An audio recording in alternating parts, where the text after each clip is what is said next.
애플이 구형 아이폰을 판올림하면서 배터리 성능을 일부러 저하시키는 사건이 있어서 뭐라 말하기 좀 애매하긴 하지만 그래도 소프트웨어가 탄탄한 제조사답게 OS 4호 지원이 상당히 깁니다. 가장 최신 버전인 iOS 14 같은 경우에는 6년 전에 출시한 아이폰 6S까지 업데이트를 지원했죠. 버전이 업데이트가 되면 될수록 기능이 추가되고 가속을 필요로 해서 시스템이 요구하는 최소 성능이 있기 때문에 구형기기들은 자연스럽게 업데이트가 멈추죠.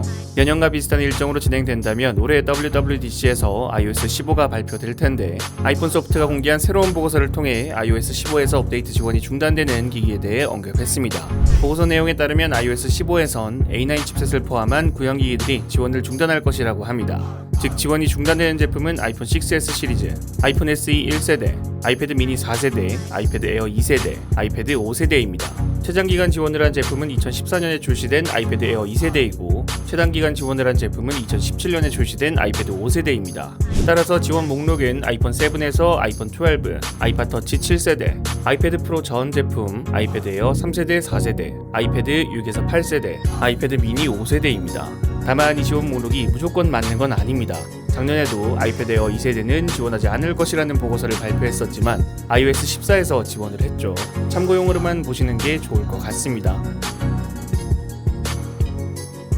현재 아이폰 13에 대해서 나오고 있는 루머는 프로 라인업 LTPO OLED 탑재로 프로모션 디스플레이, 즉 가변 120Hz 주사율 지원과 초광각 카메라의 센서 업그레이드, 전 모델 라이다 센서 탑재, 마지막으로 노치의 크기가 줄어드는 것 정도입니다. 같은 내용의 루머가 계속해서 반복되면 그 루머는 실제 제품과 일치할 가능성이 높습니다. 새로운 내용의 이야기는 아니지만 어쩌면 가능성을 높일 수 있는 새로운 보고서가 등장했습니다. 대만의 IT 매체 디지타임즈의 새로운 보고서에 따르면 애플의 아이폰 13 시리즈는 재설계된 페이스 아이디로 화면 상단에 작은 노치를 특징으로 할 것이라 밝혔습니다. 보고서 내용에 따르면 차세대의 아이폰의 페이스 아이디 시스템은 재설계되는데 후면 카메라의 라이다 스캐너와 유사한 동일한 카메라 모듈에 투광 일루미네이터와 같은 모듈들을 통합하여 노치의 크기를 줄일 수 있다 언급했습니다.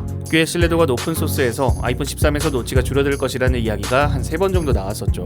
다만 조금 특이한 이야기가 하나 있었던 것이 우리가 생각하는 것처럼 LG 스마트폰에 탑재되는 노치처럼 좌우폭이 줄어드는 것이 아니라 상하 높이가 줄어들어 최대한 티가 덜 나게 바뀐다는 이야기도 있었습니다. 또한 카메라에 대한 소식도 반복되었습니다. 보고서 내용에 따르면 아이폰 13의 프로 라인업은 지금보다 해상도가 향상된 이미지 센서를 채택할 것이며 이미지 센서는 지금과 비슷하게 소니가 주로 공급할 것이라 언급했습니다. 여태까지 이야기가 나왔던 모든 것들을 대충 정리해보자면 디스플레이, 카메라, 노치, 배터리 정도에서 개선이 있습니다. 하지만 애플이 우리가 원하는 걸 다 들어주면 애플이 아니죠.